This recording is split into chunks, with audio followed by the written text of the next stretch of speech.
Lundi hardi, bonjour et bienvenue pour un libre journal de la réinformation où il sera d'abord question de l'affaire Robert Boulin dont nous avions vaguement parlé ou trop rapidement parlé la semaine dernière. L'affaire donc Robert Boulin et les informations apportées récemment à l'antenne de Radio Courtoisie par Arnaud Guyot-Janin. Donc je vous résume, le ministre du Travail de Valéry Giscard d'Estaing a-t-il réellement pu se suicider par noyade dans une mare de 70 cm de profondeur un jour de 1979 ou a-t-il plus vraisemblablement été assassiné ? 45 ans après les faits, Arnaud Guyot-Janin a rencontré un ancien du milieu qui fréquentait des membres du SAC et qui, à l'approche de la mort, donc, a tenu à témoigner et a donné à notre antenne les raisons du meurtre de Robert Boulin et même le nom des assassins. Nous y revenons donc dans quelques minutes. Nous parlerons ensuite de balle au pied, avec la victoire du Paris Saint-Germain. Bah si. C'est ce qu'écrivait Charles Maurras dans l'Action française. Vous appelez ça comment ? Avec la victoire du Paris Saint-Germain en finale de la Ligue des Champions et de la liesse qui a suivi, comme titrait Libération ce matin. Paris vaut bien une liesse. C'est-à-dire 2 morts, des centaines de blessés, des personnes dépouillées, des centaines de voitures brûlées, des abribus, des vélib détruits, des magasins pillés par dizaines. Alors, comment expliquer la dissimulation des faits par la plupart des médias ? Que faire pour mettre un terme à ces violences ? Là aussi, nous y revenons dans un instant. La solution à ces problèmes vient peut-être des États-Unis, où Donald Trump, le président américain, pour ceux qui l'ignoraient encore, vient de créer un bureau de la remigration. Quelle est sa mission à ce bureau de la remigration ? Que pourra-t-il faire concrètement ? Là encore, nos réponses dans quelques instants. Motif d'espoir ensuite, ou standardisation de la pensée conservatrice. Jeudi et vendredi avait lieu la CIPAC, qui est un grand événement qui se tenait à Budapest en Hongrie. Et nous étions présents donc pour ce grand rassemblement international des droites conservatrices. Et nous avons pu y rencontrer énormément de monde, écouter des discours souvent enthousiasmants et prendre aussi la mesure de ce qui peut parfois séparer les différents partis conservateurs. Donc nous ferons le point là encore. Emmanuel Macron, ensuite. Nous reviendrons sur son retentissant voyage au Vietnam, si vous voyez de quoi je veux parler, et la manière donc qu'il a eu de faire oublier la baffe qu'il a prise avant de sortir de l'avion, en faisant un éloge public de Ho Chi Minh, le dirigeant communiste ennemi de la France, responsable de la mort de milliers de personnes dans son pays et des 3/4 du contingent français capturé après la bataille de Dien Bien Phu. Nous parlons de 8000 morts sur les 11 000 Français faits prisonniers. Voilà, ça valait bien un hommage d'Emmanuel Macron.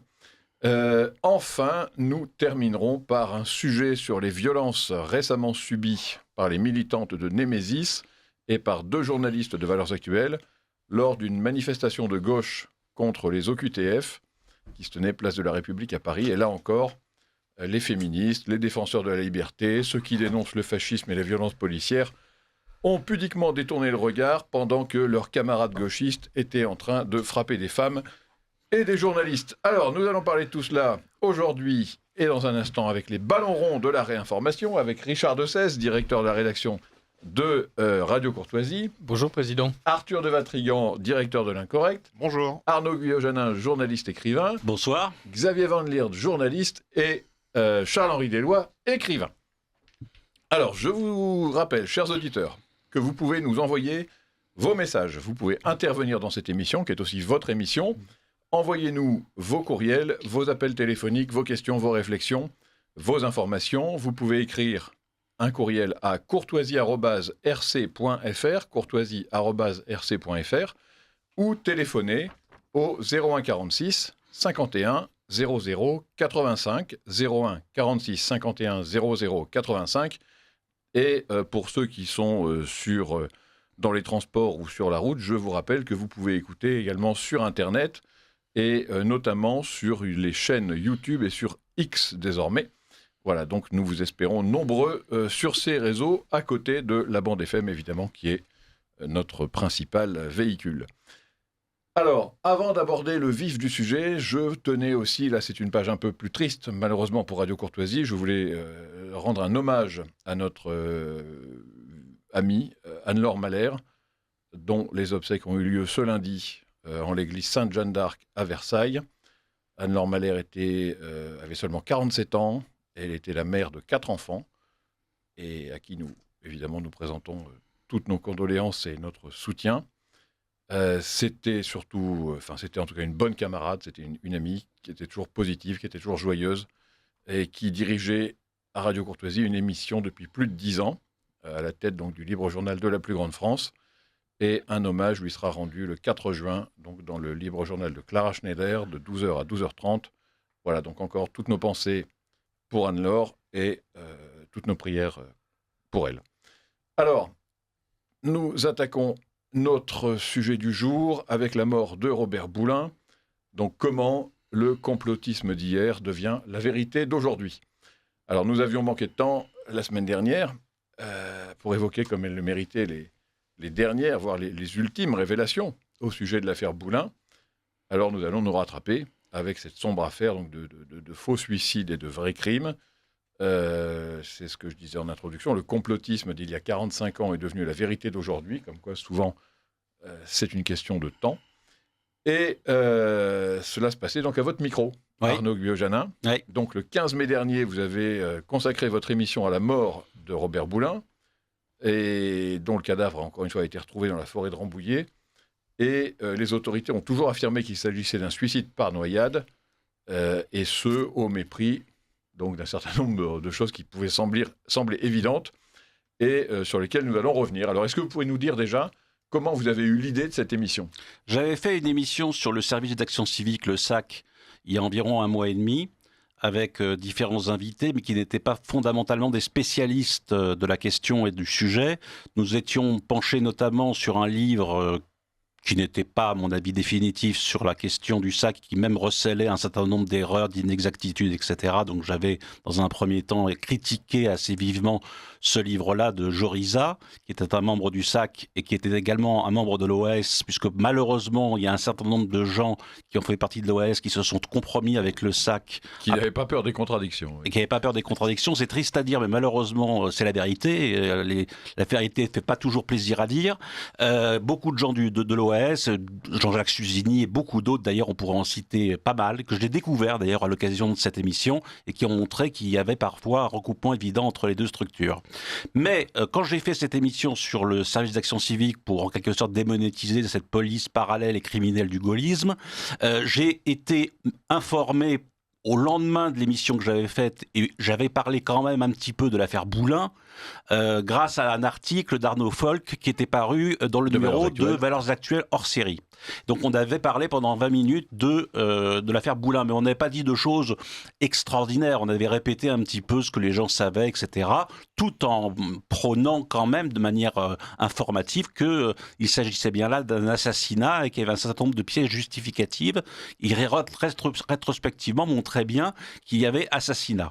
Et puis le lendemain, par le biais du secrétariat de Radio Courtoisie, s'est révélé un témoin, Elio Darmon, qui a été donc invité à ma demande 3 semaines, 1 mois après, et avec qui nous avons parlé là de manière centrale sur l'affaire Boulin et sur l'assassinat confirmé de Robert Boulin grâce ou à cause de ce témoin improbable qui est venu vers nous, qui est venu vers Radio Courtoisie, qui est venu vers moi et qui m'a dit « Monsieur, je voudrais vous parler ». Et il m'a déballé toute l'affaire Boulin. J'étais assez sidéré. Tout était d'une précision, d'une justesse. On sentait aucune mauvaise foi ou aucun esprit revanchard. C'était très informatif. Il m'a dit tout de suite qu'il n'était pas très loin de mourir. C'était la raison pour laquelle pendant 45 ans, il ne s'était pas mouillé, qu'il n'avait pas parlé, qu'il avait aussi ses enfants, sa femme, etc. Donc il préférait ne pas parler et que là maintenant, c'était temps, il devait dire ce qu'il avait à dire. Je signale d'ailleurs que le meurtre de Boulin, il pourrait parler de beaucoup d'autres meurtres, et notamment... Il en a évoqué d'ailleurs. Il y en a 5 qu'il a d'ailleurs évoqué avec l'affaire Boulin, et qu'il a mentionné sur un procès verbal devant la juge d'instruction. Ça n'a pas été dit ça au micro de Radio Courtoisie. C'était ma question suivante. Est-ce que son témoignage est fiable ? Alors, il encourt 6 ans de prison si on découvre que c'est un falsificateur, un menteur, etc. Pour l'instant, il n'y a strictement eu aucun article, aucune ligne, aucun journal. Il n'y a strictement rien eu depuis 2 ans que le témoignage qui a été fait par Elio Darmon. Il n'y a rien eu à son encontre. Tiens, voilà, Il n'a pas été contesté, quoi. Oui. Ouais. Aucune piste ou aucune contre-information, si j'ose dire, n'a contredit le témoignage d'Elio Darmon. Et il a balancé, si j'ose dire, d'autres balances, mais on ne peut pas en parler, ça serait trop long, mais il y a 5 autres assassinats sur lesquels il s'est penché, puisqu'il était partie prenante dans ceci, dans la mesure où il était celui qui avait vu ce qui s'était passé au Roi René, cette boîte échangiste où Robert Boulin a été, dans quelque sorte, descendu 3 jours avant par Monsieur de Bizet et par quelques autres personnes qui sont d'ailleurs signalées. De Bizet qui était le patron du SAC. Hein. C'était le patron du SAC. Et dans les personnes qui étaient les tueurs, qui se retrouvaient au Roi René en compagnon de Bizet, vous aviez Jean-Pierre Malone, qui était l'un des 2 tueurs, un autre qui s'appelait Darion. Alors, vous pouvez redonner ces 2 noms, parce que c'est quand même décisif, ça, c'est vraiment intéressant. Un qui s'appelle Mayone Libaude, ça c'était le 2e tueur, et le premier, Henri Joliot. Et on sait des choses sur eux, qui ils étaient. Alors, ils sont morts d'abord, et ils sont morts respectivement en 1982 et 1986. Il ne fait pas bon d'être au SAC dans les années 80. Hein. Il faut vivre vieux, mais c'est pas possible dans cette considération-là. Et alors, qui ils étaient ? On a des idées sur qui ils étaient ? Est-ce que c'était des voyous ? Est-ce que c'était des politiques ? Des gens du milieu, des gens du SAC, qui avaient été mis au courant par de Bizet et au-dessus de lui par Charles Pasqua, puisque le nom de Pasqua est mentionné par Elio Darmon. Il a été mentionné aussi devant la juge d'instruction il y a 2 ans, quand il a fait son procès verbal, et par Madame Boulin. C'est donc un nom qui n'est pas comme ça jeté en pâture et qui aurait été contredit par les faits ou par la famille Pasqua. Il n'y a strictement eu aucune contradiction ou aucune inflexion de ce qui a été mentionné par Elio Darmon. Mais vous aviez au-dessus de Charles Pasqua celui qu'on appelait le Grand. Allez savoir qui c'est. Et le Grand, à l'époque, celui qui couvrait, je ne dis pas qui a forcément dynamisé, opéré, donné des ordres, mais qui a en tout cas couvert cette affaire-là, s'appelle Jacques Chirac. Ce serait Jacques Chirac, en tout cas. Et qui serait celui qui aurait été le Grand, comme l'appelaient les voyous du SAC, et notamment Pierre de Bizet. Et alors, quel aurait été... Alors, évidemment, les auditeurs vont le découvrir en écoutant votre émission, qui a déjà... Alors, ce qui est vraiment exceptionnel pour une émission historique, culturelle, a atteint ou dépassé 50 000 60 000. vues. 60 000 voilà, sur les réseaux sociaux, sur Internet. Donc c'est quand même vraiment considérable, ce qui nous montre quand même l'intérêt que les Français peuvent encore avoir pour ce crime, en fait, qui remonte à 45 ans, mais qui était quand même extrêmement choquant. C'est un ministre en exercice, promis à de hautes fonctions, et donc qu'on prétend avoir... retrouvé suicidé, quoi. Alors, il y a 2 choses qui sont étonnantes. La première, c'est qu'à l'époque, on m'a raconté, mes parents, mes grands-parents, des amis, etc., beaucoup plus âgés que moi, m'ont raconté qu'à l'époque, Minute, des journaux comme ça, Le Canard enchaîné, des quotidiens, etc., on n'en faisait que parler de l'affaire Boulin. C'était l'affaire Boulin toutes les semaines. On en parlait, il y a des débats, etc. Et aujourd'hui, 45 ans après, on en parle évidemment beaucoup moins, mais... regardant et observant les commentaires des internautes, notamment sur Internet, sur le site de Radio Courtoisie et sur d'autres sites, on est absolument éberlué de l'ampleur que prennent ces révélations sur l'affaire Boulin 45 ans après. Ce qui veut dire que pour la vérité, pour l'histoire, il est important de réhabiliter pour Madame Boulin, pour sa famille et pour ceux qui ont été peut-être victimes de ceux qui ont été les commanditaires et encore peut-être même ceux qui ont confirmé cet assassinat de Robert Boulin, il est important de pouvoir tout simplement dire ce qui s'est passé. Oui, ça nous rappelle, je ne sais pas si vous voulez prendre la parole, n'hésitez pas, hein, messieurs. Ce que je trouvais très intéressant, c'était que, indépendamment du témoignage d'Elio Darmon, qui, vous l'avez souligné tout à l'heure, Arnaud Guillojanin avait parlé à un juge d'instruction 2 ans auparavant. Voilà, il y a eu aussi ces longues minutes d'entretien avec la fille de Robert Boulin, qui elle est rare dans les médias et qui là c'est vraiment livré. D'autant plus on est resté à peu près une demi-heure. Les auditeurs peuvent retrouver le lien qui est sur Radio Courtoisie pour s'en apercevoir. On la voit d'ailleurs, hein, elle n'a pas hésité à se dévoiler. Et elle dit effectivement tout ce qu'elle pense. Et les internautes, c'est assez amusant, ne parlent pas tellement d'Elio Darmon. Ils disent que ça a l'air d'être un témoignage objectif, que ça a l'air d'être un témoignage qui certes a l'air d'être juste, que le type a l'air bon. Mais en revanche, il y a une espèce de solidarité affective, rétrospective et de camaraderie presque par cooptation à l'égard de Madame Boulin. J'ai été étonné de la manière dont les auditeurs, 45 ans après, se sentent encore comme si elle était encore investie par une mission et que cette mission n'avait pas été encore remplie de pouvoir établir la vérité sur la mort de son mari. Oui, il y a peut-être une forme de compassion et d'empathie pour quelqu'un qui effectivement a perdu son père, et je pense que le fait qu'on n'obtienne pas de justice, en fait, que justice ne soit pas rendue sur la cause, en tout cas, de la mort de son père, ça peut sensibiliser des gens. Arthur de Vatrigan, vous voulez vous poser une question ? J'ai deux questions, là, au niveau de l'enquête. La terre est ouverte. Où on en est aujourd'hui. Et deuxième question, c'est quel serait le mobile, ou en tout cas le mobile qui s'approchera le plus de la vérité. Alors, l'enquête était rouverte. Il y a plusieurs avocats qui ont été proches et qui ont été écoutés par le juge d'instruction qui était accompagné de M. Elio Darmon et de Mme Boulin. Donc l'affaire n'est pas classée, ou de toute façon elle n'était pas classée depuis 45 ans d'une certaine façon, parce qu'on l'a réactivée, on l'a rouverte.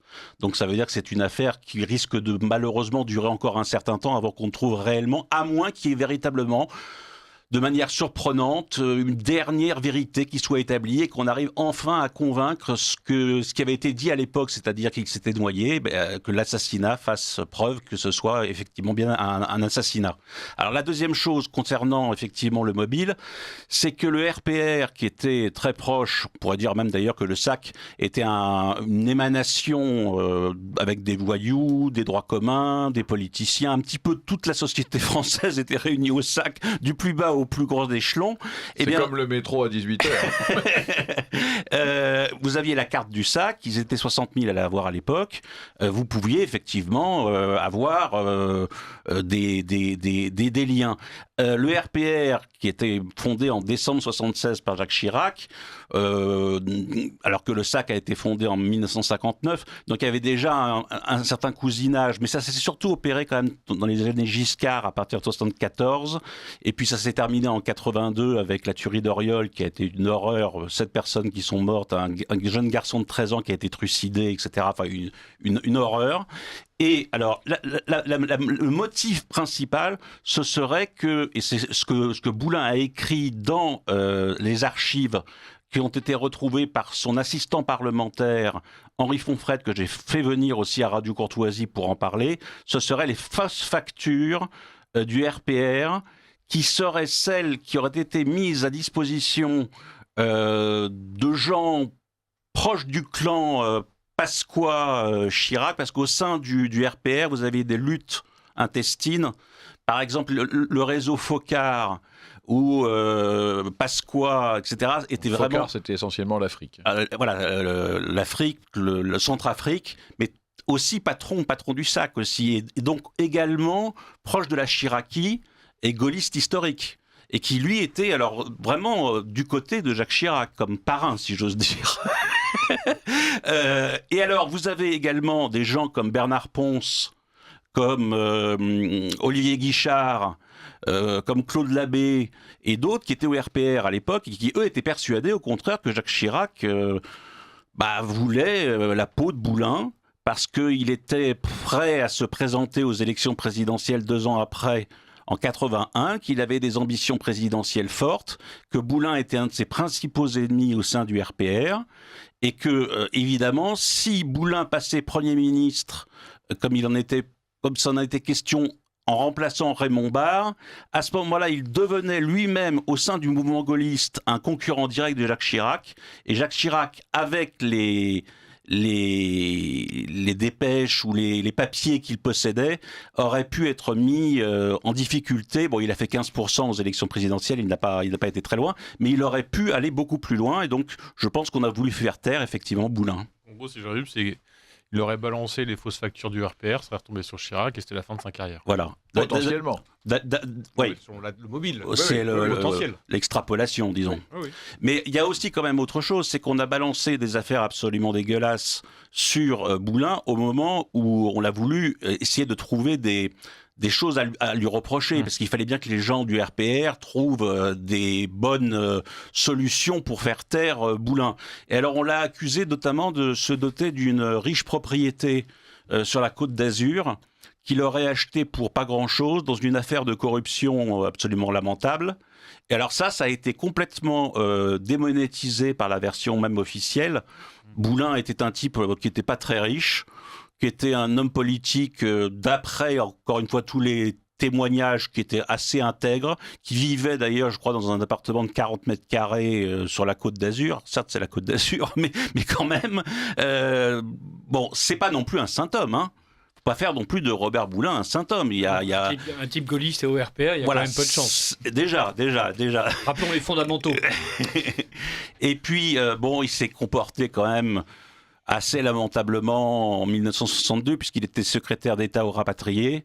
Et il a parlé des rapatriés qui arrivaient donc en France, en métropole, comme étant des touristes. Ah oui, ça j'ignorais, tiens. Oui. Ça, c'est quand même pas à sa gloire. De la même façon, vous voyez que c'est compliqué pour là où il y a de l'homme, il y a de l'hommerie. Pierre de Bizet, qui est une crapule pour les raisons que j'ai évoquées tout à l'heure, quand il a réintégré les partisans d'Algérie française après être parti du sac, qu'il réintégrera après d'ailleurs, porter la cravate noire en l'honneur et en hommage au massacre de la rue d'Isly. Des pieds noirs qui se sont démassacrés où l'armée française a tué sur des Français.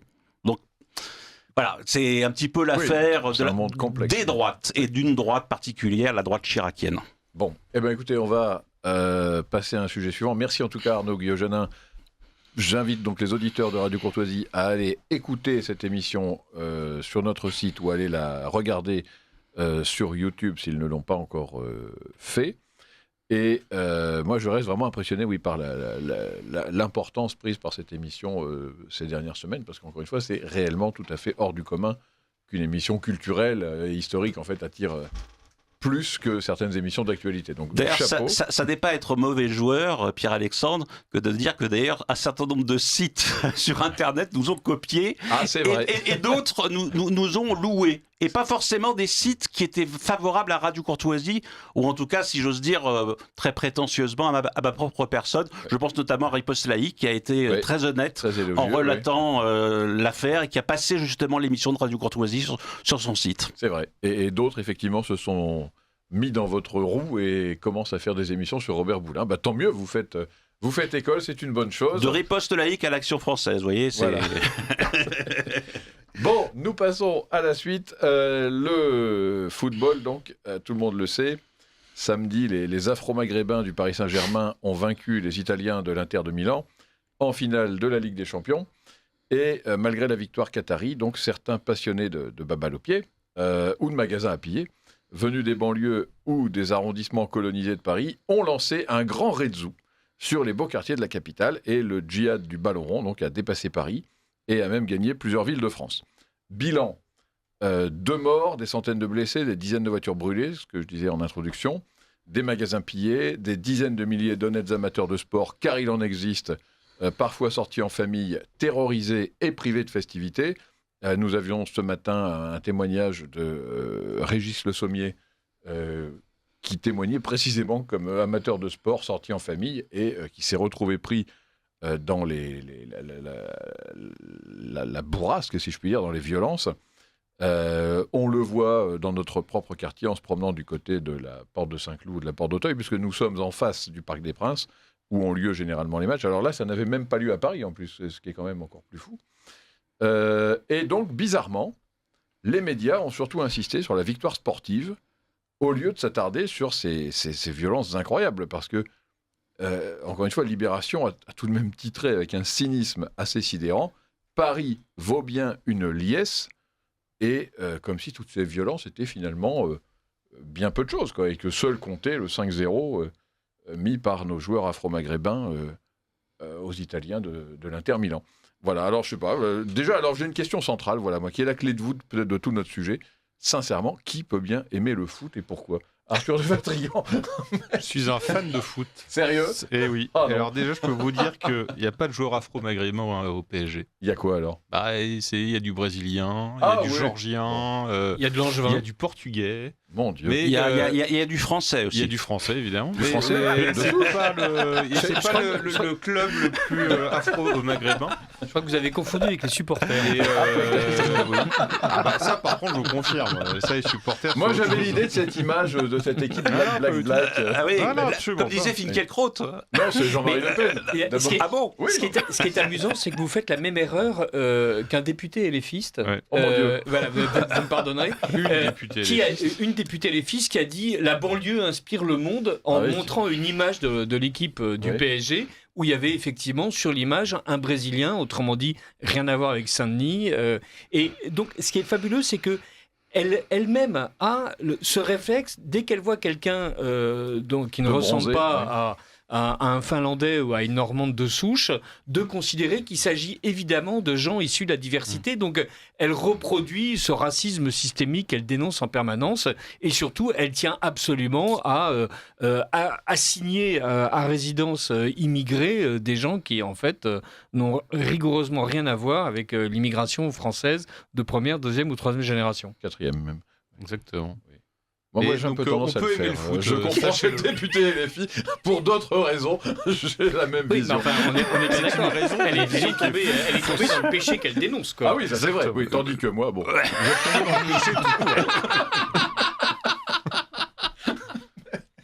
Bon, alors, n'empêche. Mais donc, non, mais on peut aimer le foot, sachez-le. Et en plus, sachez que je supporte pas le PSG alors que mon fils oui. Mon Dieu. Et donc, on se dispute en permanence. Mais je reconnais que c'était un grand match de football. Ça fait du bien de foutre une pile aux Italiens, parce qu'on peut pas les blairer quand même. Ils trichent toute la journée. Mais Enfin. si, au foot, c'est insupportable. Ah bon. Alors Ah que oui, ça, les c'est joueurs, vrai, alors oui. que les Pour joueurs rappeler de la foot phrase de français du Cocteau, PSG sont Les absolument Italiens sont impeccables. des Français de bonne humeur. Hein. Ouais, mais pas au foot. Ils trichent comme ça permis. Mais donc, en tout cas, c'était. Mais de toute façon, on savait comment ça se terminer. Pour vous donner une anecdote, je rentrais de Bourgogne. Oui. J'étais en Bourgogne en voyage, j'étais avec un gros Québécois, très grand, et on prend un TER de Bourgogne à 14h le samedi. Et là, le TER était rempli, mais ras la gueule. C'est-à-dire qu'on ne pouvait même pas être debout entre les deux wagons. Et c'était rempli de Kevin et Matteo. Mais rempli. D'accord, ouais. Voilà, de Bourgogne. Et puis je me suis dit, ah, c'est marrant, ils vont tous au Parc des Princes. Et puis je me rappelle qu'en fait, non, le match est à Munich. Alors, il y avait au Parc des Princes, le stade du PSG, était diffusé le match. Donc ils sont allés au parc, voilà. Et je me suis dit, dans un petit TER de Bourgogne de 15 rames, parce qu'ils avaient affrété des rames en plus à 14h, vous voyez une horde qui débarque, parce que pour le coup, c'était vraiment une horde avec des téléphones. Quand ils sonnent, c'est Allahu Akbar. Pardon. Témoignage de 5 téléphones. Juste La, dans mon la wagon. sonnerie de téléphone. Les sonneries, c'était ça. Donc on s'est dit, oula, Ouais. il y a, déjà on a nos petites banlieues à côté, là, petite cité sympathique. Si en plus il y a des cargaisons qui viennent de Bourgogne, on va s'amuser. Donc tout le monde savait que ça allait évidemment péter, ça, il n'y avait pas de doute. La police aussi, ils étaient sur les dents. Moi, j'avais deux de mes journalistes qui étaient sur place et qui couvrent, ils aiment bien couvrir. Vous savez, à 20 ans, ils disent, Oh, oui, on oui. va faire le coup de poing, ça va être sympa. Et puis avec une carte de presse, c'est encore plus facile. Ils ont réellement eu peur. Ils m'ont dit, j'ai jamais senti justement ce qu'ils m'ont dit. C'est eux-mêmes qui m'ont parlé de horde. Mhm. Et ils m'ont dit, c'est le seul mot approprié. On voit des hordes qui débarquent en courant. Oui, comme mais ça. c'est un peu ce que disait Et Régis Le c'était Sommier ce effrayant, matin. et réellement effrayant. Mais ce qui est dingue, c'est qu'en fait, alors après, on sait qu'il y a une partie des médias, évidemment, qui ne veulent pas dire la vérité, mais il y a une autre partie aussi qui n'avait pas de reporter sur place. Parce que moi, je regardais sagement le match chez moi, et puis après, je me mets sur les chaînes d'infos, j'alterne. Et sur toutes les chaînes d'infos, les toutes, hein, à minuit, c'est finalement, ça va, ça s'est apaisé, c'est calmé. J'appelle mes deux types sur place, je dis alors, c'est bon, ça s'est calmé, tu peux rentrer. Il dit, mais en fait, pas du tout, ça va être encore pire. Donc, il y a ceux qui mentent, et puis il y a ceux, en fait, qui ne travaillent pas, et qui n'ont Et pas il y a- leurs équipes sur place. Et il y a ceux qui n'ont pas Richard. voulu envoyer des équipes une Aussi. fois que ça a commencé à dégénérer. Parce que alors, sur les réseaux sociaux, les vidéos fleurissaient Ah, mais c'était, par dizaines à chaque minute où on nous montrait le périphérique transformé en piste de rodéo urbain et la circulation évidemment arrêtée. des jeunes, comme on dit pudiquement. Vous avez remarqué, quand c'est un Français qui est tué, on appelle ça un adolescent, et sinon ce sont des jeunes. Donc voilà, il y a les jeunes et les adolescents. C'est pas la même espèce. Et on voyait des jeunes en train de jeter des barrières de sécurité.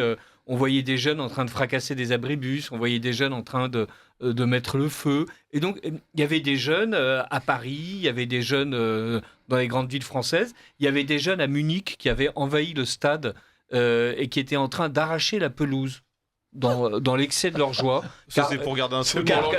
Et les filets. Non, mais c'est vrai. C'est de l'art contemporain, Richard. Comme chacun sait, on arrache la pelouse quand on n'est pas joyeux. C'était pour garder un souvenir. C'était pour garder un souvenir, Mais dit-il. oui. Vous les excusez, Arthur de Vatrigan. Alors, ceux à Munich sont pas les mêmes. Parce que vu le prix du billet, Ça je vous doit être garantis des- que c'est pas les mêmes du tout et Ça doit qu'il être fallait des de toute Turcs. façon des réseaux pour l'avoir. En revanche, à Paris, et d'ailleurs pas à Paris, parce qu'il y a quand même un gamin qui se fait tuer à Dax. Oui, tout à fait. Dax, c'est oui, pas une oui, ville de oui, foot. oui. Voilà, c'était le feu partout et de toute façon, on a tous vu sur les vidéos qu'il n'y avait pas un seul gouvernement qui était présent.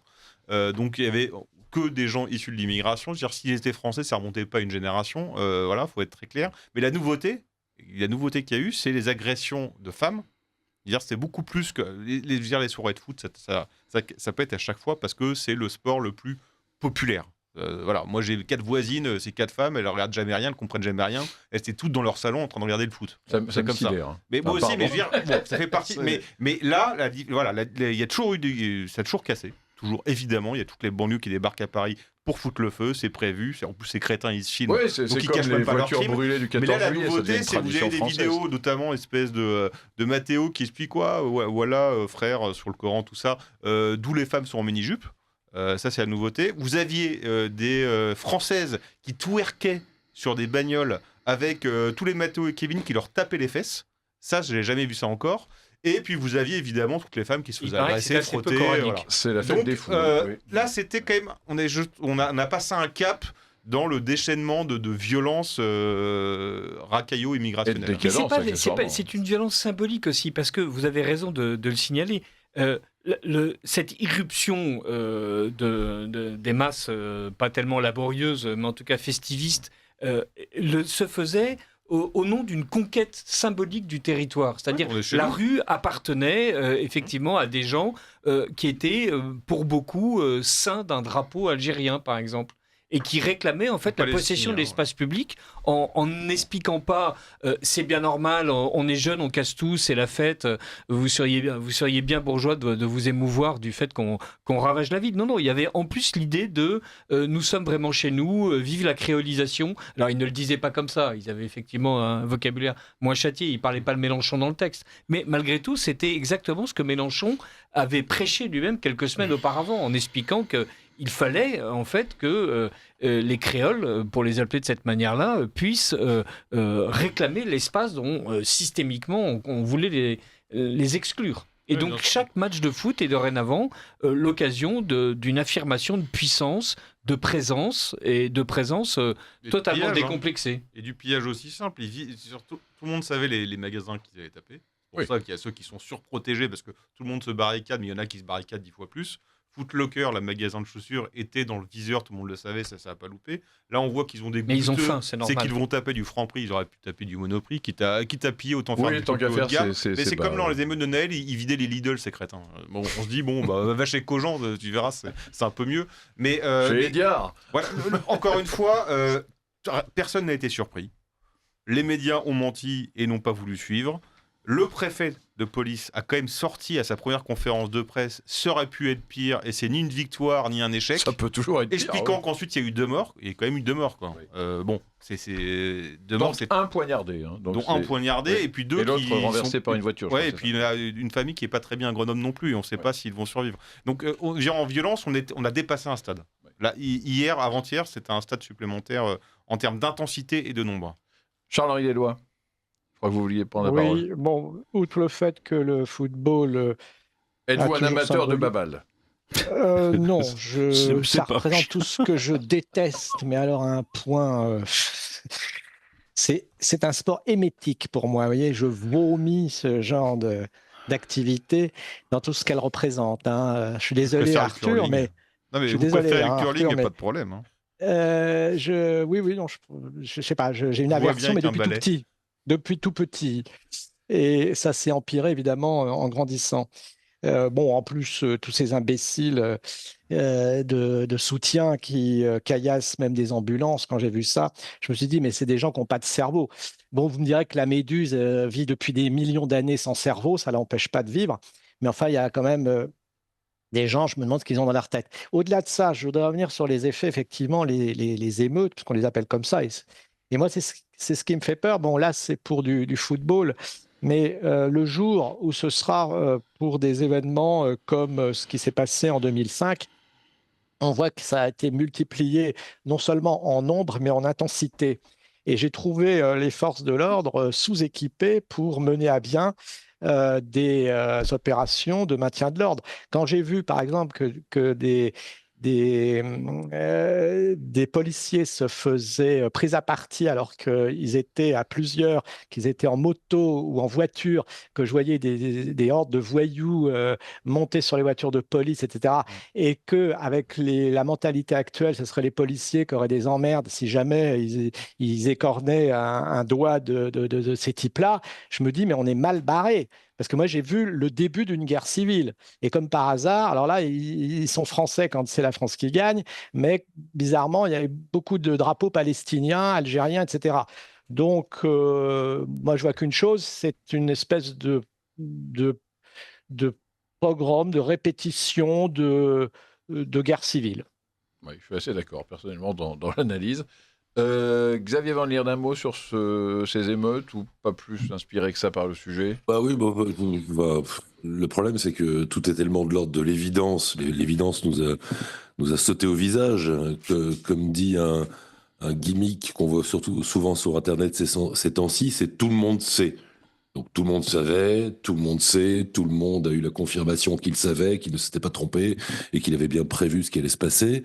Ce qui est assez comique, c'est de voir un certain nombre de gens évoquer, je trouve, leurs souvenirs compassés, mélancoliques de la victoire de 98, où tout s'était bien passé, alors qu'en réalité, la seule chose, à mon avis, certes, en intensité, ça s'est aggravé, mais enfin en 98, ça ne s'était pas si bien passé non plus. Et la grande différence, c'est qu'en 1998, il n'y avait pas de téléphone portable qui permettait de faire des vidéos, et il n'y avait pas les réseaux sociaux. Tant et si bien que les archives de 1998, qu'on regarde maintenant avec nostalgie, un petit cette France sépia, mais surtout black, blanc, beurre, cette idée, un Qui drapeau, n'existait déjà pas. Hein. un C'est quand drapeau, même un 3 couleurs. fantasme total. En fait, c'était complètement bidon. Et enfin, toutes les archives sont issues de la Pravda, si vous voulez. Et donc, ça s'était, soi-disant, bien passé. J'en veux pour preuve que 3 ans plus tard, c'était pas si longtemps après, il y avait un match devenu fameux ensuite, un match amical entre les équipes de France et l'équipe d'Algérie, qui se déroulait au Stade de France. Et ce match amical s'est terminé par l'envahissement de la pelouse par les supporters présents, qui étaient devant, je crois, le président de la République de française. nationalité française, mais d'origine algérienne et maghrébine, et que tous avaient pris parti pour l'équipe d'Algérie, sifflant la Marseillaise, huant tous les Bleus, à l'exception d'un seul, Zidane à l'époque, qui était épargné. Et envahit la pelouse parce qu'ils étaient furieux que l'équipe de France gagne. Donc comme démonstration que la France Black Blanc Beurre était harmonieuse, évidemment, on faisait mieux. En réalité, ce match a démontré que l'assimilation n'était qu'une chimère et qu'au fond d'eux-mêmes, en fait, en réalité, l'ensemble de ces Français de papier, bien évidemment, ne se sentaient pas Français de sang, bien évidemment, mais de cœur non plus. Voilà, que dire de plus? Alors, tout était déjà écrit, tout était déjà connu. La seule chose, c'est que le déni est plus difficilement possible. Et tant mieux, puisqu'il est temps de sortir du déni. Car à force que ça s'aggrave, on va finir effectivement dans quelque chose qui ressemble à la guerre civile. Quand je dis guerre civile, j'ai peur de me faire gronder par Renaud Camus, qui va nous expliquer que pour qu'il y ait une guerre civile, il faut que ce soit des gens d'un même peuple. Là, c'est pas le cas. Oui, voilà. En 98, la différence, c'est qu'ils étaient minoritaires. Là, en fait, vous regardez à chaque événement, en fait, il n'y a pas un Français qui remonte qui peut faire une généalogie de plus de 50 ans qui descend, tout simplement. Donc en fait, le terrain est vide. Et, ça avait pété moi je me rappelle, j'avais été sur les champs en 98, ça avait tapé à partir de minuit et demi, 1h. Comme d'hab, ils étaient sortis, mais ils étaient ultra minoritaires. Donc voilà, mais aujourd'hui, ils sont majoritaires parce que tout le monde anticipe et donc personne n'y va. Plus personne Voilà. ne sort. Mais par contre, si on sait ce qui va se passer, on espère toujours malgré tout qu'ils sortent le même dispositif que pour les gilets jaunes, savoir des ça chevaux, serait bien, des chars, des oui. LBD. Là, il n'y a pas un tir de LBD, il n'y a pas un char, il n'y a pas un canasson qui traîne dans les rues. On voit expliquez des supporters danser d'une manière insultante et provocante autour de policiers qui restent les bras croisés et qui évidemment ne sont pas là pour faire en sorte de rétablir l'ordre. Voilà, il est légitime qu'ils soient insultés parce qu'aujourd'hui, l'ordre consiste à ce qu'on puisse frapper des pompiers et insulter des policiers sans qu'eux réagissent, parce que sinon ce serait envenimer les choses. Ce serait une provocation. Pierre, un sacre du PSG il y a quelques années. Alors cette fois-ci, c'était au championnat de France. Donc le Paris Ben-Germain. Il y avait eu une célébration au Trocadéro avec les ultras qui sont donc une partie des supporters. On peut expliquer, c'est un peu compliqué.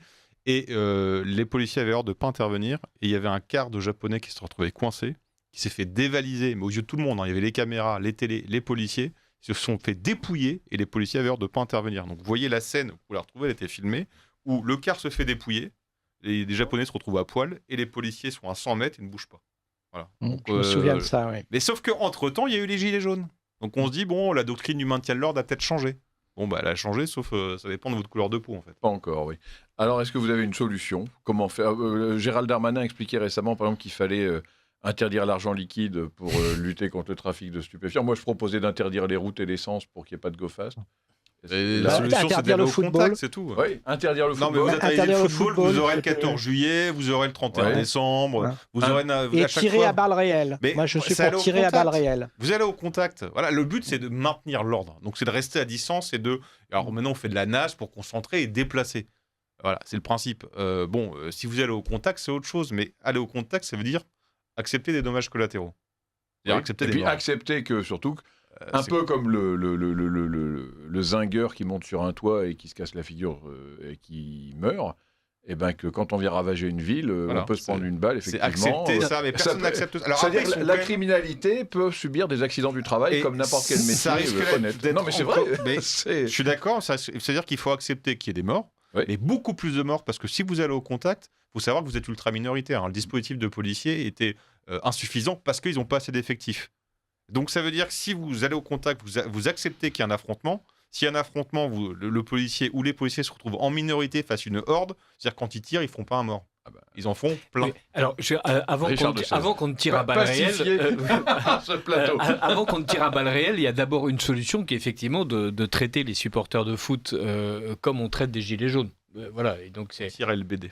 Voilà, donc on peut tirer, et à défaut de tuer les gens, on se contente de les éborgner. Voilà, donc ça a paru tout à fait légitime à beaucoup de Français et à Emmanuel Macron en tête. Voilà, donc on peut traiter en fait un supporter de foot comme un cariste qui considère qu'il est mal payé. Voilà. Et le cariste n'a pas d'arme.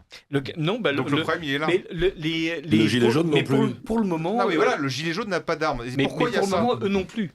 Non, mais si, ils ont des armes. Et c'est pourquoi ils vont pas en contact, parce que j'ai discuté avec des forces avec des policiers pour leur demander, mais vous avez éborgné des pauvres types pendant les gilets jaunes, pourquoi vous y allez pas? Il dit le problème c'est l'escalade, c'est que si on tire au LBD, on sait qu'il y aura une riposte avec du mortier qui va viser la tête, ou des couteaux, ou des armes de guerre. Alors, donc c'est-à-dire qu'en face, nous il faut qu'on tire. Mais c'est là où je voulais en venir, c'est qu'en fait, il y a déjà des morts. En fait, vous dites, il faut qu'on évite les morts. En fait, pas moi. Non, mais j'entends bien. Il y en a deux, peut-être trois. Vous nous présentez la justification, sauf que, en fait, les morts existent déjà, les policiers sont déjà blessés. Oui. Autrement dit, à chaque fois, on nous explique attention, il ne faut pas de morts, parce attention, fait, il ne faut pas plus de morts, attention, il ne faut pas de blessés. C'est qu'il ne faut pas de morts chez les voyous. Ben oui, mais on accepte les morts partout ailleurs, et on accepte les blessés partout ailleurs. Les auditeurs de Radio Courtoisie sont passionnés par le sujet. Alors, écoutez, donnons-leur la parole. Alors, sur les événements de samedi soir et de dimanche soir, pourquoi distinguer les immigrés des blancs qui ne valent pas mieux? Le comportement de Blanc de Souche est-il vraiment exemplaire et aristocratique? Quelle a été la réaction du peuple des Français de Sousse et non de papier? Combien de pères de jeunes blancs sont-ils descendus dans la rue pour défendre leurs filles? Méritent-ils leur respect? Il n'y en avait pas. Ben voilà, il n'y en avait pas. Okay. Il y avait très très peu, quoi. Ils étaient dans les bars et puis après ils sont tous rentrés chez eux très vite. Hein. Oui. En même temps, il faut avouer que s'ils se défendent et qu'ils égratignent un émeutier, c'est eux qui vont aller en prison. C'est pour ça qu'il faut tirer à balles réelles. Alors, je pense qu'on va continuer à écouter les auditeurs de Radio Courtoisie.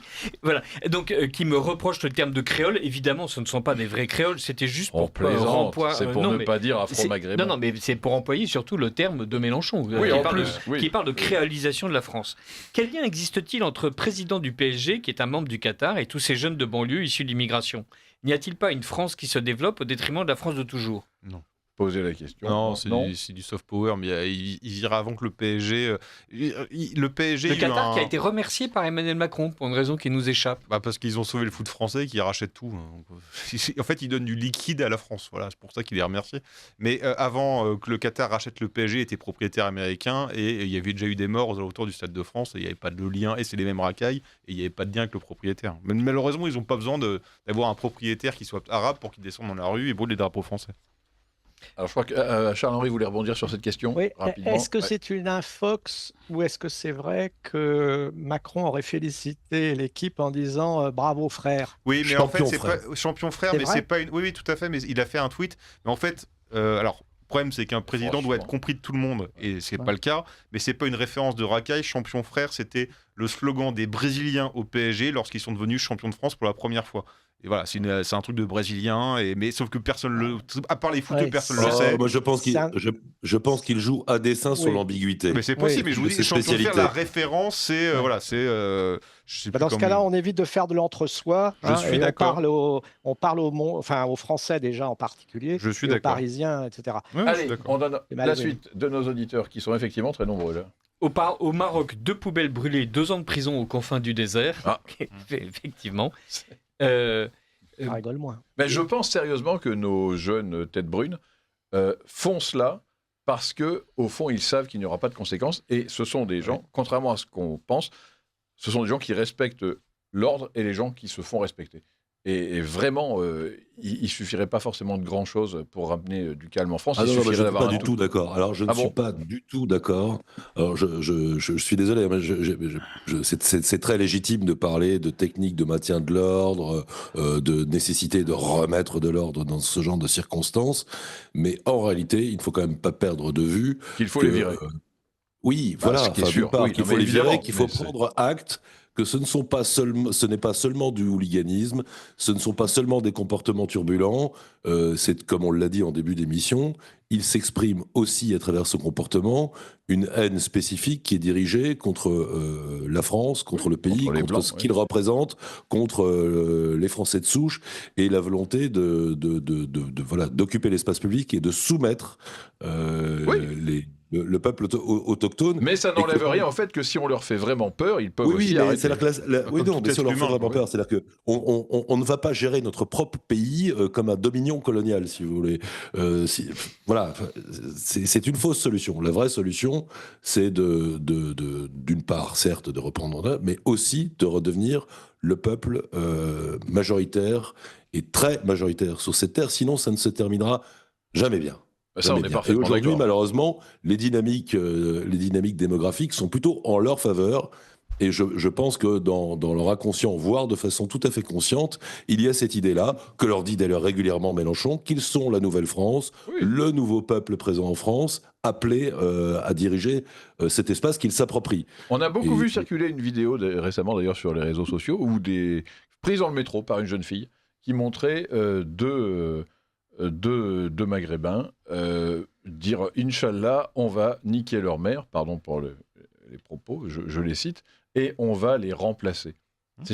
Il le disait, oui, donc il répète, on est effectivement là-dedans. Oui, tout à fait. Il répète. Oui. Et c'est, quand je parlais de razzia, de réseau et de djihad de la baballe, c'est quand même vrai. C'est-à-dire il y a une vraie dimension de razzia, il y a une dimension politique, comme le disait Xavier Van Lierde, dans cette affaire. C'est réellement, c'est pas juste des gars qui veulent faire la fête, quoi. Alors, il y a encore plein d'auditeurs qui parlent. Ils ne veulent pas seulement voler des baskets chez Foot Locker, ils veulent montrer terroriser qu'ils sont les Français, maîtres de l'espace. Voilà. Mettre à sac le pays.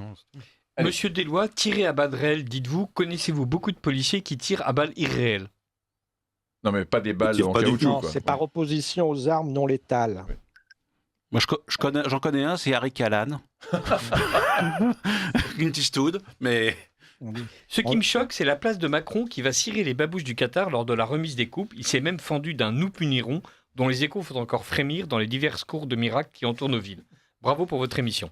Alors, je dois dire qu'effectivement, sur cette affaire de Macron, quand même, il est quand même sidérant de voir ce président qui voit des ingérences étrangères partout à longueur de journée, aller quand même tresser des couronnes de laurier au Qatar, qui est quand même le premier soutien avec la Turquie, des frères musulmans, quelques jours après que soit sorti un rapport s'inquiétant de la prise de contrôle des institutions par les mêmes frères musulmans. On a vraiment l'impression que le pays est dirigé par un canard sans tête. C'est-à-dire qu'on va à U et à DIA sans aucune cohérence. On sort un rapport qui est un pavé dans la mare. Dans la foulée, on s'aplatit le plus possible pour montrer qu'en fait, il ne faut pas en tenir compte. Enfin, tout ça n'a aucun sens. Et quand même très inquiétant. Alors, est-ce qu'il y a encore C'est non, ça va. c'est Alors, fini.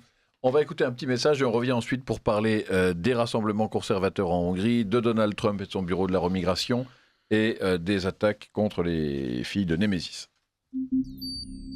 Vous appréciez cette émission? Alors aidez Radio Courtoisie à en produire d'autres. Rendez-vous sur soutenir.radiocourtoisie.fr. Merci d'avance. Oui, merci d'avance, chers auditeurs, si vous le faites. En ce moment, je maintiens que malheureusement, nous sommes en période d'eau basse. C'est réellement dangereux. Je le rappelle, si nous n'avons pas les fonds pour faire vivre la radio, pour payer les charges, pour payer les salaires, pour payer les antennes et l'ensemble des frais, nous risquons d'avoir de graves ennuis d'ici l'été. Peut-être devoir licencier du personnel. Donc, ça veut dire, vous comprenez bien ce que ça veut dire faire moins d'émissions, ça veut dire stopper peut-être la matinale par exemple, avoir moins d'activité, donc progressivement disparaître. Et si nous continuons sur cette lancée sur toute l'année, il est possible qu'en janvier, il n'y ait plus de Radio Courtoisie. Voilà, je suis désolé de le dire directement, mais c'est la vérité. Nous sommes vraiment en danger grave. Là, nous n'avons toujours pas de quoi assurer une chronique des auditeurs. On a reçu quelques messages épars, alors je vais vous en lire. Une auditrice qui m'écrit, alors son chèque est arrivé au moment où je commençais à me plaindre, mais voilà, ce que je viens d'entendre me choque. Je viens de vous envoyer mon deuxième chèque de 200 €, envoyé au service des dons pour assurer le maintien de votre précieuse radio, mais il semblerait que je passe inaperçu. Non, chère madame, vous ne passez pas inaperçu, mais je n'ai pas vu le temps que vous l'envoyiez, ce chèque, et que je fasse ma chronique voilà, à l'antenne, eh bien, il était passé. Alors, on a un autre auditeur fort sympathique qui est venu nous apporter lui-même un petit mot en personne tout à l'heure. Et des bonbons. Et des bonbons et des petites douceurs pour faire un apéritif. C'est fort sympathique. Donc merci beaucoup. Cher Président, petit message à destination des futurs donateurs. Donnez, donnez, donnez. Pour permettre à chacun de prolonger le plaisir d'écoute, pour contribuer à la diversité positive, celle-là, de la bande FM, pour orienter, flécher vos impôts, à tout le moins une petite partie, que chacun passe un été placé sous le signe de la détente, de la joie et de la générosité. Donnez. Voilà. Eh ben voilà, je ne peux pas dire mieux. Ça va être d'autant plus difficile, Pierre-Alexandre, que cet été, en juillet-août, en général, les dons n'arrivent pas beaucoup. Les émissions sont préenregistrées, donc c'est difficile de faire des appels aux dons spontanément, et qui risque d'y avoir une récession à partir de septembre, comme vous le disiez tout à l'heure, et jusqu'à la fin de l'année, il pourrait y avoir quelque chose qui pourrait faire que Radio Courtoisie cesse d'émettre.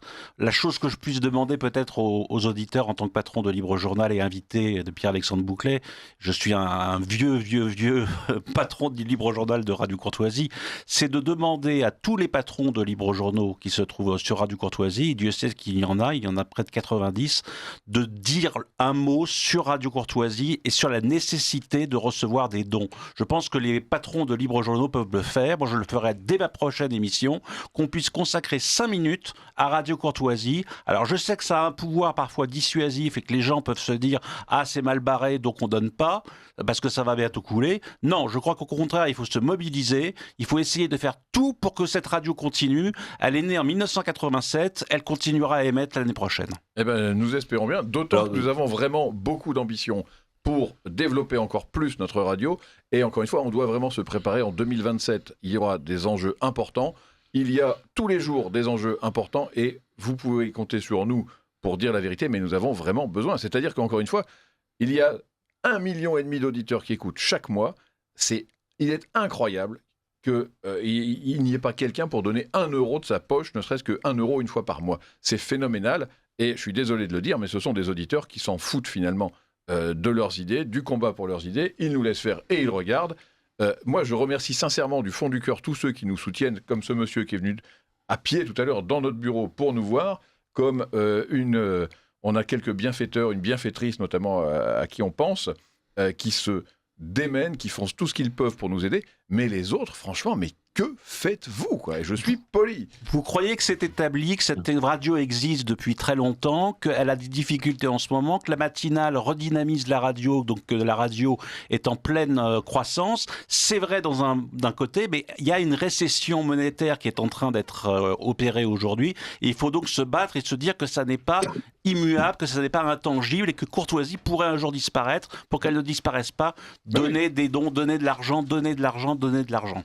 C'est ce que disait Jean Ferré, d'ailleurs, le fondateur de la radio. C'est un miracle quotidien. Et il faut vraiment l'avoir toujours en tête. Bon, nous allons passer... Alors moi, je voudrais rajouter quelque chose pour que les choses soient vraiment claires. Elles ont été dites, mais mezzo voce, Radio Courtoisie est en expansion et pas du tout en rétractation. Radio Courtoisie a de plus en plus d'auditeurs, mais malheureusement, on ne vit pas d'auditeurs puisque nous livrons notre contenu gratuitement. C'est-à-dire qu'on pourra avoir une progression de 300% de nos auditeurs. Si le nombre de donateurs n'augmente pas, eh bien, nous nous retrouverions dans la même situation financière délicate. Et c'est exactement ce qui nous arrive. Oui. Nous avons de plus en plus d'auditeurs. Radio Courtoisie est en expansion. Son influence croissante est reconnue. Mais comme le nombre de donateurs ne suit pas, eh bien, on se retrouve dans une situation assez navrante, à la fois de succès et de difficultés financières. C'est ça. Voilà. Je rappelle pour ceux qui nous écoutent qu'en 3 ans, nous sommes passés de la 700e place des radios les plus écoutées de France à la 39e. C'est quand même un progrès gigantesque. C'est un bond. Et néanmoins, voilà, il se trouve qu'il y a de plus en plus de gens qui pensent qu'on peut vivre comme ça et qui n'ont pas besoin de s'engager. Non, c'est faux. Arthur de Vatrigan. Et pour connaître un peu ce sujet-là et être parfois donateur aussi, en fait, je sais que nos auditeurs qui nous écoutent, on se dit, bon, il y aura toujours d'autres qui le feront ou je le ferai plus tard. Et en fait, non, il faut le faire maintenant. Là, vous écoutez, vous allez sur le site de Radio Courtoisie, vous tapez l'URL, vous rentrez votre carte bleue, vous faites votre chèque dès maintenant parce que vous le repoussez demain, vous allez oublier.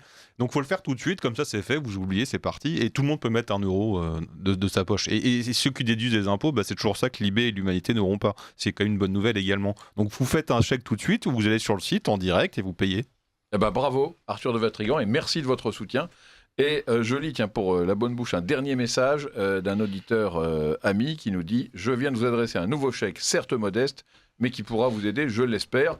Merci également pour votre revue, vos initiatives et pour votre invitation à la radio. » Voilà, et en plus, il nous dit qu'il a enrichi grâce à nous ses expressions latines. Alors, que demande le peuple ? Et un grand merci à cet auditeur fidèle, effectivement, merci à lui. Juste 20 secondes, oui. Parce que je sais que vous devez passer à un sujet, c'est important, mais il faut parler de Courtoisie, c'est trop important pour ça. Et je confirme ce qu'a dit Xavier Von Lier, il ne faudrait pas que les gens croient, quand ils entendent la radio, que Radio Courtoisie est en train de mourir. Ça n'est pas le cas. Il y a de plus en plus d'auditeurs, comme le disait Xavier Von Lier. Donc on est en pleine expansion, en pleine croissance, mais à côté de ça, nous avons de moins en moins de dons et il faut par conséquent rééquilibrer et que les dons soient à peu près au même niveau que le nombre, proportionnellement évidemment, du nombre d'auditeurs. Si on avait ne serait-ce que 10 ou 15% de donateurs, enfin d'auditeurs militants, ce serait formidable. Mais là, on est vraiment pas, on n'en est pas là. Alors, une dernière réclame, donc c'est Anne Brassier. Anne Brassier qui vous invite à lire Rue Monsieur à Paris, dans le 7e, le mardi 24 juin 2025, pour rencontrer André Makin de l'Académie française, Philippe Hemsen, le premier biographe de Jean Raspail, Reynald Secher, l'historien qui nous est cher, Aude de Queyros et Christine Surgens, qui sont patronnes d'émissions à Radio Courtoisie, et bien d'autres auteurs, vente dédicace, donc entrée libre de 17h à 22h, pique-nique au jardin. Donc, Gabriel Cluzel notamment. Gabriel Cluzel. Et peut-être même Richard de Sèze. Mais oui. Et donc Richard de Sèze. Voilà. On s'est arrêté, on voulait inviter à l'Académie, ils ont su que je venais, ils n'ont pas osé. Ah là là. Bon, allez, nous passons à la suite. Nous allons parler donc des États-Unis et de Donald Trump qui crée un bureau de la remigration. Donc c'est la nouvelle de la semaine. C'est un signal aussi qui est résolument positif, qui nous vient des États-Unis. Donald Trump donc annonce la création de ce bureau. On se souvient que Nicolas Sarkozy avait créé un ministère de l'immigration. qui à l'époque avait été refusé par Thierry Mariani et finalement dirigé par Brice Hortefeux. Alors voilà, je ne sais pas si l'un d'entre vous peut nous parler des missions de ce bureau de la remigration. Xavier Van Lier, je crois que vous vous êtes intéressé à ce sujet. J'ai un tout petit peu creusé le sujet. Alors pour l'instant, il reste nébuleux. La seule chose que l'on sait, c'est que donc le département d'État, c'est-à-dire l'équivalent du ministère des Affaires étrangères aux États-Unis, a envoyé un mémorandum de 130 pages, c'est-à-dire que c'est pas rien, à 6 commissions du Congrès et leur annonçant la création prochaine donc d'un bureau de la remigration. Alors c'est intéressant parce que, ça me semble très intéressant parce que la remigration ici en Europe, c'est un terme qui est connu, qui avait été popularisé notamment par Éric Zemmour lors de sa campagne présidentielle. Beaucoup de gens la jugent nécessaire, mais souvent pour déplorer qu'elle serait impossible à mettre en œuvre. Et donc, le début de volonté de la mettre en œuvre aux États-Unis montre qu'il y a peut-être un chemin. Alors, une méthode. Alors justement, ce que l'on sait, sans connaître évidemment les mesures qui seront mises en œuvre par ce bureau, on a déjà quelques éclaircissements sur la méthode. Et la méthode, c'est de faire ce qu'on appellerait en France de l'interministériel, puisque le mémorandum explique qu'il s'agira de mettre en relation et en coordination l'ensemble des agences américaines qui sont concernées par le sujet. C'est-à-dire, ce seront des agences à la fois, par exemple, bien évidemment, celles du ministère de la Sécurité intérieure, mais aussi celles qui peuvent avoir trait à l'éducation, aux aides sociales, etc., etc. Et tant et si bien que, à travers cette première ébauche de méthode, eh bien, ce qu'on voit apparaître, ce n'est pas tant comme le fantasme les adversaires de la remigration et qui tendent à vouloir la présenter comme une série de rafles avec des gens qui sont mis dans des camions, des avions ou des bateaux de force dans les pleurs et les cris. Il s'agit plutôt de créer les conditions qui font qu'un certain nombre de populations qui ne remplissent pas les critères nécessaires pour être une immigration choisie et positive pour le pays, eh bien, décident de repartir. Car au fond, voilà, remigration, c'est un terme qui suscite à la fois des espoirs et des craintes. Je pense qu'il faut le démystifier. Le démystifier de quelle façon ? Eh bien, en expliquant peut-être que les gens qui sont opposés et qui en même temps sont pour une immigration choisie, eh bien, il est possible qu'une immigration soit choisie à un instant T, mais qu'ensuite, eh bien, on se soit trompé. On se soit trompé sur les candidats et puis qu'on constate que cette immigration qu'on a choisie, en fait, on l'a mal choisie. Parce que les gens qui venaient ici pour travailler, par exemple, eh bien finalement, ils venaient pas tant pour travailler, mais pour profiter des aides sociales. Et donc, en quelque sorte, l'idée, c'est de dire que ces populations-là, eh bien, c'est réversible.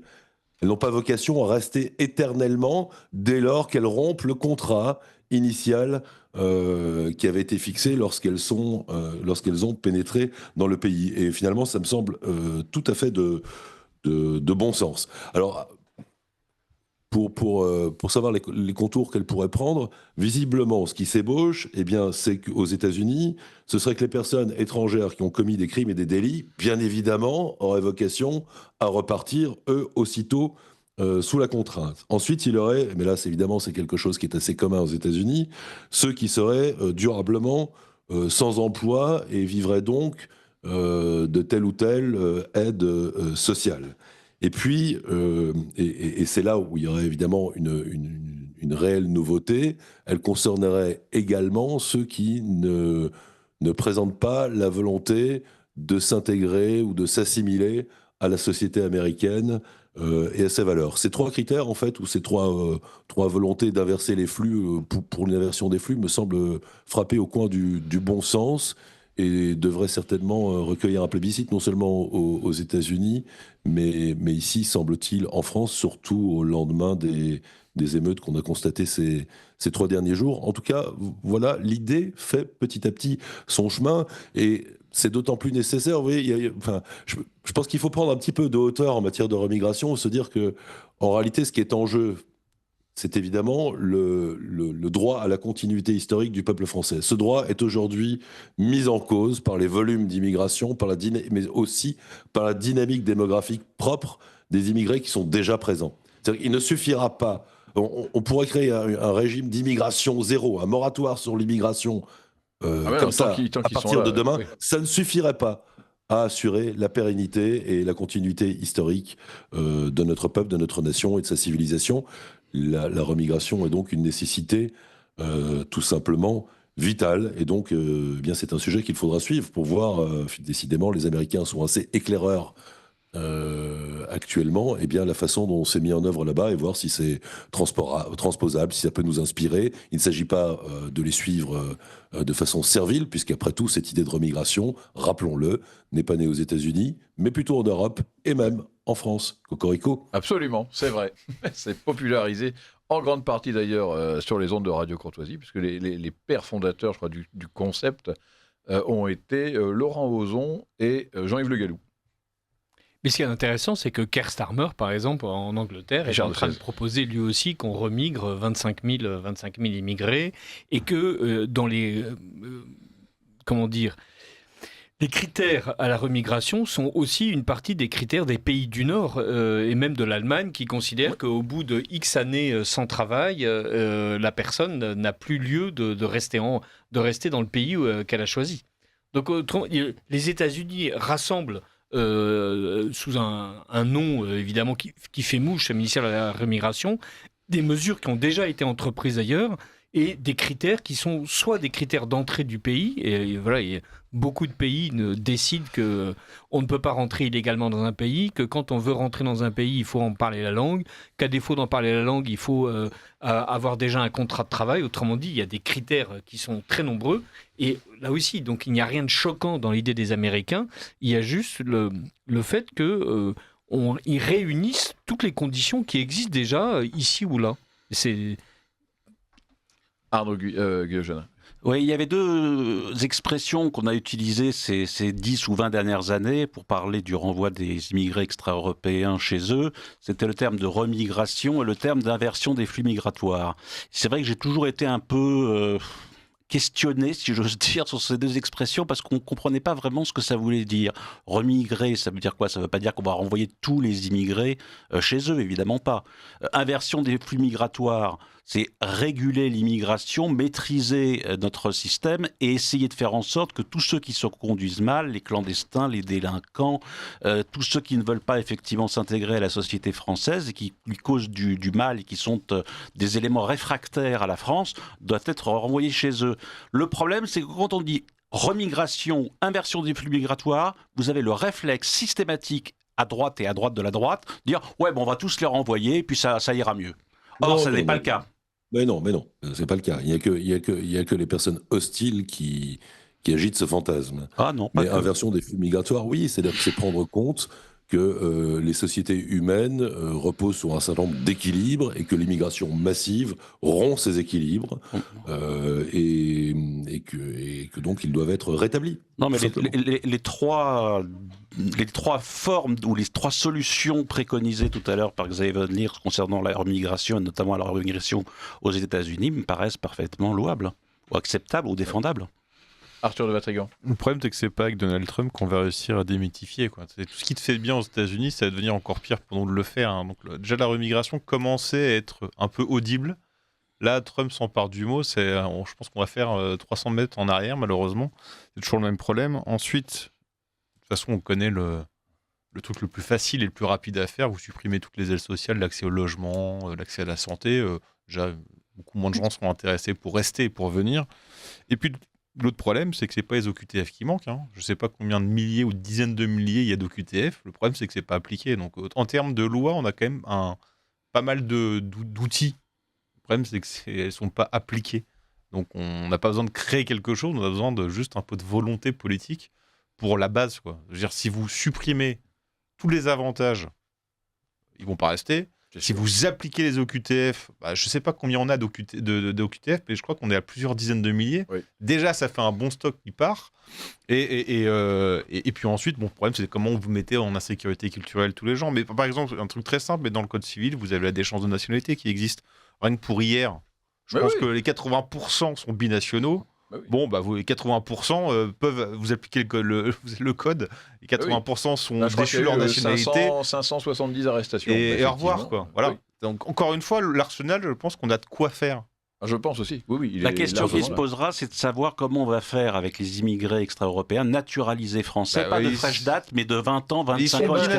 Et si la rétroaction en matière d'acquisition à la nationalité n'est pas quelque chose qui en droit français est acceptable. Je pense que ça ne serait pas. Mais par contre, là, on peut obtenir ce qu'en criminologie, on appelle l'effet de déplacement, c'est-à-dire faire en sorte qu'il n'ait plus envie d'être là. Non, mais déjà, les Algériens, dire, qui sont en France ou qui ont des grands-parents algériens, sont tous binationaux algériens. Bah oui. Tout à l'heure, je parlais avec un taxi algérien. Des chances de nationalité pas très compliquées, et vu leur passif, vu leur comportement, et vu qui est en prison, quoi. Donc, vous appliquez le code civil. Bah oui. Déjà, je pense que vous dégagez ça une grande règle partie. Énormément de problèmes. Et ensuite, on a des politiques un peu drastiques, comme la France a très bien su le faire contre les catholiques dans les années 1900, où on peut faire quelque chose dans le même esprit par rapport à l'islam, et là, ils partiront nombreux. C'est vraiment... Là, tout à l'heure, je parlais donc avec un taxi algérien en me déplaçant dans Paris, et il me demandait si je connaissais pas un avocat pour aider un de ses cousins à rester en France, parce que le malheureux était rentré sans titre de séjour par l'Espagne, et ça faisait quand même 5 ans qu'il était là et marié, et qu'il n'avait toujours pas pu être régularisé. Et il me disait que le pauvre monsieur donc, vivait évidemment seulement d'aide sociale et de petits boulots, le pauvre. Vous lui avez évidemment donné l'adresse de Place Beauvau. Bah oui. Et je lui ai demandé surtout pourquoi est-ce que son cousin ne rentrait pas dans son merveilleux pays, où après tout l'Algérie c'est un beau pays. Et il me disait, bah non, il veut rester en France, évidemment. Tout le monde veut rester en France. C'est-à-dire, on lui crache à la figure, à la France, mais on veut rester pour profiter de ses aides. Le réchauffement climatique. Et le réchauffement climatique. Mais effectivement, si on supprime, encore une fois, ma marotte, c'est l'Espagne des années 2008, qui, à cause de la crise, a supprimé les aides sociales, et s'est trouvé le premier et le seul pays d'Europe à avoir un solde migratoire négatif jusqu'en 2011. C'est pas anodin, c'est un vrai exemple sérieux, avéré. On peut le faire pour de vrai. Et ça ne demande pas de la guerre civile, ça ne demande pas de tirer, ça ne demande presque rien, seulement un tout petit peu de courage. On peut même faire un référendum. On peut même faire un référendum. Et étonnamment, je pense qu'on aura un plus gros score que sur quelle question alors le référendum? Parce que ça va être facile. Nationale sur les aides sociales, les HLM, tout ça. En fait, c'est juste ça. Alors, bizarrement, ça fonctionne. Et je doute pas. Je sais pas, le score, à mon avis, fera encore plus haut que Retailleau à l'élection des Républicains. C'est pas impossible. Ouais. Alors, on passe au sujet suivant, plus réjouissant peut-être. Il se trouve que jeudi et vendredi dernier, donc, se tenait à Budapest, en Hongrie, la CIPAC, qui est un grand colloque conservateur international. Et l'événement était intitulé « L'âge des patriotes ». Il a été ouvert par le Premier ministre Viktor Orban, et on a entendu des orateurs donc, de tous les pays d'Europe, des États-Unis, se succéder pour analyser les grands enjeux de notre temps et apporter des solutions, donc, et surtout pas mal d'espoir. Les solutions, bon, objectivement, on les connaissait toutes, il n'y a pas grand-chose de neuf, mais c'était vraiment rafraîchissant et enthousiasmant et bon, tout simplement, d'entendre des gens qui étaient tous ministres, militants associatifs, journalistes, ou qui étaient simplement venus assister aux conférences dans le public, et qui partageaient ce même élan, ce même enthousiasme. On avait des stands, notamment des comptoirs d'associations françaises comme Némésis ou l'Institut de formation politique d'Alexandre Peset. Et Radio Courtoisie donc, aura été le seul médium français accrédité pour couvrir l'événement, ce dont on peut se réjouir. Et voilà, donc c'était un grand événement. Ce qui était un peu notable, c'était la forte présence américaine, une absence quasi totale de Français. Mais c'était organisé par les Américains, par les conservateurs américains. Alors ça a été fondé par des conservateurs américains, et là c'était organisé par des Hongrois, mais évidemment en partenariat avec les Américains. Financé par les Américains. Et qui ont fait venir... Alors, ils ont dit non. Ils m'ont dit que ça n'était pas financé par les Américains cette année, mais entièrement par le gouvernement hongrois. Voilà, c'est sûrement vrai. Et alors, il y a quelque chose qui a choqué là-bas quand même. C'était un discours du fils de Benjamin Netanyahou, le Premier ministre israélien, qui a tenu des propos assez durs, en disant notamment, je le cite, qu'il fallait vitrifier Téhéran. Donc voilà, donc je ne sais pas si ce genre de sujet vous inspire quelque chose, que vous inspire ce genre de... Il y a une nouvelle qui vient de tomber à l'AFP il y a 1 heure. Le Premier ministre israélien préconise que, puisque la France est favorable à un État palestinien indépendant, eh bien que on donne une partie de la Côte d'Azur en France. Alors évidemment, c'est au deuxième degré. Enfin, symboliquement, c'est quand même pas tout à fait hasardeux de donner une petite partie de la Côte d'Azur aux Israéliens. Ils veulent pas la Seine-Saint-Denis. C'est l'idée de la Seine-Saint-Denis qui pourtant est censée être un État américain. Oui, je l'ai sur mon portable. Ouais. Pardon. Vous êtes sûr de votre source? Parce que Ouais. moi, jusqu'ici, je voulais passer cette info, mais on parlait plutôt d'un diplomate américain à Tel Aviv.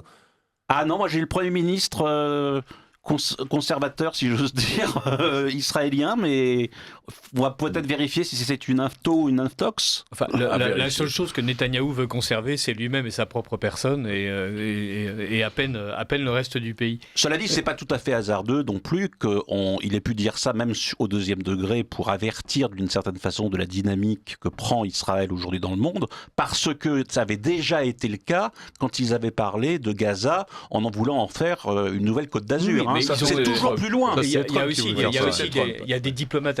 des diplomates israéliens qui ont félicité Macron d'avoir réussi à établir un État palestinien à Paris après avoir vu les images des émeutes. Donc c'est pas du 50-50. Voilà, non, mais les Israéliens sont toujours prêts à donner des leçons de démocratie et on sait à quel point eux-mêmes font respecter un ordre moral pointilleux et vertueux sur l'ensemble des territoires qu'ils se sont arrogés. Néanmoins, voilà, essayons de parler de choses plus positives. Oui, néanmoins, ouais. Ce que je trouvais remarquable, c'était notamment grâce à Alexandre de Galzin qui était envoyé sur place par Radio Courtoisie, les déclarations d'un des ministres de Javier Milei qui étaient remarquables de clarté dans l'idée que être conservateur, ça ne signifie pas obéir à Netanyahou et vitrifier le Téhéran, ça signifie surtout défendre une culture européenne qui est faite de latin, de grec et de chrétienté. Et voilà. Et donc voici cet hispano-américain qui reconnaît très tranquillement les racines de l'Argentine sans pour autant se sentir inféodé ni à la vieille Europe ni à la jeune Amérique, et qui expliquait vraiment pourquoi est-ce qu'il y a ce mouvement conservateur en Europe. Ça veut dire juste de faire en sorte que les Européens soient aussi légitimes sur leur terre que n'importe quel peuple partout ailleurs dans le monde. Et voilà, j'ai trouvé que c'était vraiment enthousiasmant. Ah bah oui, non, franchement, c'était vraiment réjouissant. Moi, j'ai entendu une jeune femme là dont je viens de me souvenir. Enfin, j'ai dû chercher sur Internet parce que son nom est un peu compliqué. C'est une grecque qui s'appelle Aphroditi Latinopoulou. On me pardonnera d'avoir dû bien vérifier, mais elle a eu un discours mais exaltant. C'est une grecque, donc qui a bien vu la menace qui est tombée sur son pays et qui défend l'identité grecque et européenne de manière claire, sans outrance, mais extrêmement ferme et dynamique, et qui cible bien les grands problèmes de notre continent, c'est-à-dire d'un côté l'immigration de masse, l'islamisation et le wokisme, et tout ça d'un côté synthétique et avec le sourire. C'était vraiment tout à fait réjouissant. Moi, j'ai passé quand même 2 jours vraiment sympathiques, effectivement. Est-ce que je peux me permettre, Pierre-Alexandre, de vous poser une question? Parce que vous y étiez, je n'y étais pas, mais je m'aperçois déjà que depuis plusieurs années, ce qu'on appelle les droites conservatrices, nationales, populistes, etc. en Europe, sont à peu près toutes contre l'immigration et favorables, disons, aux valeurs traditionnelles. Pas toutes d'ailleurs, mais enfin globalement. Et en même temps... qu'elles défendent ces valeurs traditionnelles, elles sont à peu près toutes aussi sur le plan économique libéral, sur le plan géopolitique atlantiste, sauf certains qui jouent sur la Russie et d'autres sur Trump, donc on ne sait pas très bien qui l'emporte sur qui, et troisièmement, pro-israélienne aussi, il faut bien le dire. Donc, est-ce qu'on a encore affaire à une espérance sur le plan national en France avec le Rassemblement national? C'est une question qui se pose pour les raisons que je viens d'évoquer. Est-ce que Marine Le Pen, par exemple, est en train d'abandonner son populisme social au profit d'une vision plus libérale sur le plan économique? Je ferai une émission avec Jérôme Sainte-Marie le mois prochain pour parler justement de tout ça. Il semblerait que Bardella est en train de pousser plutôt dans le sens libéral. Toutes ces questions-là, on n'en parle pas parce qu'on raisonne un peu en bloc. Entre d'un côté, tout ce qui est à droite, globalement, il y a des petits amendements à faire, mais enfin bon, ça va quand même dans le bon sens, à droite de la droite ou à l'extrême droite. Et puis les autres, non, c'est pas bon, c'est des puristes, ils ne sont pas d'accord avec ce qui se fait électoralement parlant, ou arithmétiquement parlant, ou politiquement parlant. Et donc, ils se groupuscularisent et ils rejettent le reste. Je pense qu'on peut tenir un discours critique sur les partis populistes, conservateurs et nationaux européens, et en même temps voir les bons côtés que j'ai indiqués, les valeurs traditionnelles et le patriotisme, et de l'autre aussi les mauvais côtés sur le plan tout simplement de la défense de l'enracinement et des identités des peuples. Alors moi, ce que j'ai le plus constaté... on n'est pas là pour distribuer les bons et les mauvais points. Moi, oui. Alors si on veut avoir une vision un peu critique, il y a peut-être un côté un peu américain, justement, qui consiste à distribuer un kit du conservatisme parfait, qui revient un peu sur ce que vous avez dit, Arnaud Guillogenin, c'est-à-dire la lutte contre l'immigration. L'islamisation, un peu moins d'ailleurs, parce que ça les intéresse moins, parce qu'ils y sont moins confrontés. C'est une conséquence de l'immigration aussi. Oui. Le wokisme, évidemment, et un soutien, effectivement, aussi indéfectible à Israël. Ça, c'est un peu gênant au sens où ça peut réduire et standardiser la pensée conservatrice. Ça, honnêtement, oui, ça fait un peu partie des regrets qu'on peut avoir, au sens où tout le monde se met à penser pareil. Ils ont tous des casquettes Make Europe Great Again, qui a un côté effectivement un petit peu... fatigant. Oui, et puis un peu suiviste, quoi, qui n'est pas forcément Oui, de toute façon, ils s'approprient même le conservatisme. Donc, c'est ça qui est assez effrayant. Néanmoins, voilà, avec tous ces petits défauts, c'était quand même vraiment... galvanisant. Mais je pense que ne regrette pas d'y être allé. Et je pense que ça peut donner quand même des pistes pour l'avenir, à condition de savoir rester soi-même. Il y avait un problème chez eux, d'ailleurs, pour le coup, c'est l'absence du RN, qui était réellement, à part Fabrice Leggeri, c'était totalement absent. Ils ne sont pas conservateurs. Peut-être que c'est ça. Mais ça a été regretté. Vous avez le chien de garde Jean-Philippe Tanguy qui passe son temps sur les plateaux télé à expliquer qu'il n'est pas de droite, qu'il n'est pas conservateur, et qu'en face, Retailleau est une sombre crotte parce qu'il est contre l'avortement, contre l'euthanasie, contre le mariage homo. Forcément, Jean-Philippe Tanguy, si on veut lui fermer le sifflet, lui couper le sifflet, on le fait. Et on ne le coupe pas, c'est que c'est un choix. Voilà. Mais je suis plutôt confiant et optimiste sur l'avenir de l'Europe, beaucoup moins sur l'avenir de la France. Parce que l'Allemagne, regardez, on sait comment ça fonctionne. Ça commence à changer un peu, mais dès qu'ils vont se mettre en branle, en 2 secondes, ça va être réglé comme ils le font à chaque fois. Les Anglais changent, on a vu la Pologne, l'Italie. Le problème, c'est la France, quoi. C'est qu'eux vont changer, pas nous. Donc, on va se retrouver avec toutes les vagues d'immigration qui vont être encore moins dispatchées et qu'on va accueillir à la maison. Donc, c'est-à-dire que le chrono, le sablier va encore plus s'accélérer. Et comme on est en plus le pays le plus idéologique, ce qui est parfois sympathique, c'est-à-dire que même en ayant la vérité en face ou devant chez soi, on va quand même la nier et puis on va continuer à aller encore plus loin dans ce qu'il ne faut pas faire. Donc on sera toujours le dernier pays à changer et malheureusement, on a un chrono qui tourne, donc on ne peut pas être le dernier tout le temps. Xavier Van Lierde ? Je comprends cette menace, elle me taraude également, mais le pire n'est pas toujours sûr. Toutefois, moi je constate quand même qu'il y a quand même beaucoup malgré tout, dans l'irruption de mouvements de droite nationale et populiste, la France a joué un rôle de précurseur, donc il ne faudrait pas trop battre notre coulpe non plus. De même, en matière de conservatisme dans la sphère catholique, le catholicisme traditionnel est plutôt un phénomène français très enraciné et qui finira par porter des fruits. De même, l'opposition aux unions homosexuelles, au mariage pour tous, une des plus vigoureuses, c'était en France. Donc je pense que dans les fibres du peuple français, il y a beaucoup de choses extrêmement saines. Et c'est un peu comme le